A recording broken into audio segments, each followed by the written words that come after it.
What kept you committed to the church in spite of your doubts? So definitely there's that idea again of unworthiness, right? Where how could I possibly create on my own what this institution provides, what this community provides? And clearly I need it, because I bought into the model that on my own, I didn't have it. Someone else would have to fill me up, you know? Someone else would have to give it to me. And so I think that learned helplessness model we were talking about, I think that was definitely part of it, a natural fear and a distrust that I could manage it on my own, that I had what it took. And then that, of course, bled into my children, because then it equally applied to how I parented, that I looked at my kids as, on the one hand, you have like, blessed are the children, but on the other hand, you have this idea of like, you have to teach them morality. You have to teach them how to be good. You have to, you know, protect them. And I just felt like, how could I possibly do that, all that on my own? How could I provide? So, and then I think that there was a heavy dose of, you know, a respect for my children's journeys in and for themselves, that I didn't feel comfortable on a level having my journey dictate theirs. That was something that made me feel uncomfortable. I, at 9 and 12, had the church. And so who was I to step into my child's life and say, not for you at 9 or 12. I felt very hesitant to reach in and control their journeys in a way like that. What about disappointing your parents? Was that a part of what kept you in? I think in my earlier years, when there's a bit of a juxtaposition where my older brother struggled for a time, and you know, there was a time when it was stressful, that's what I'll say, in our home, and I tried very hard to be the good child, the obedient child, the one that didn't cause stress. So maybe during that time that would have been true. But I wouldn't say that that's something that lingers in my psyche by the time I had children and moved away a bit. That's not something that stays in my mind. Really? Going to your mom and saying, I'm leaving the church, that's the reason why we have our final 4 children. I'm leaving the church. I know, it sounds so flippant. It sounds flippant, I know.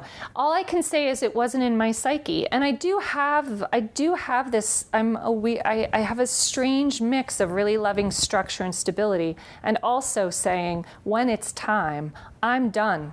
I'm done, and, you know, not really overly caring about what people think. Did your marriage to me and the covenants in the temple and the family unity and disrupting our family play a role in you not leaving, or you know, putting those doubts on the shelf? For sure, that was one of the biggest things that I was going to talk more in the other section, but yes, absolutely. Go ahead. Okay. How did that keep you? So fear. It's that fear that you've always been told in church. And I had this tremendous. So are we moving into? Just talk about how your marriage to me and the kids kept you in the church even though you had doubts. Okay. So I had 3 fears. Okay. As I was staring doubts head on. I don't want to go into the point where you started the doubt. Okay. Just talk about, to what extent did being married to me and having kids and being in the church keep you in the church when you had doubts? Sure. Okay, so here is the thing.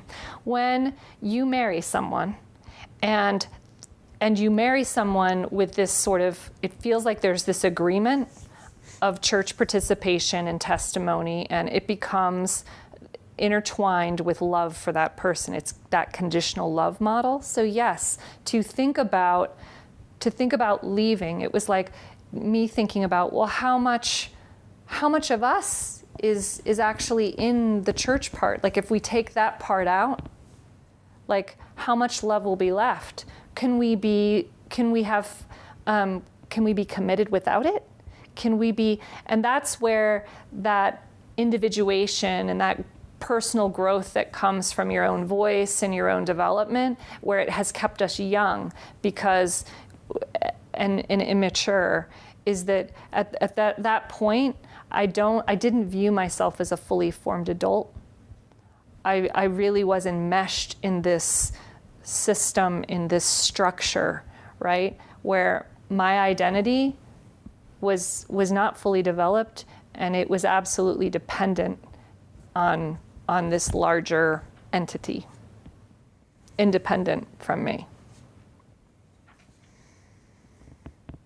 Any other things that And my children, again, it's the empty cup thing. It's feeling like, what would I give them? What would I provide? The instability in our home.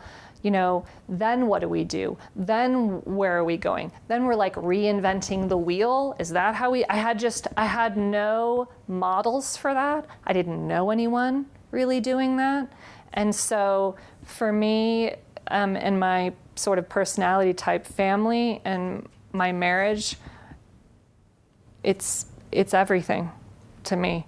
And so I was willing to sacrifice in order to keep it stable and secure.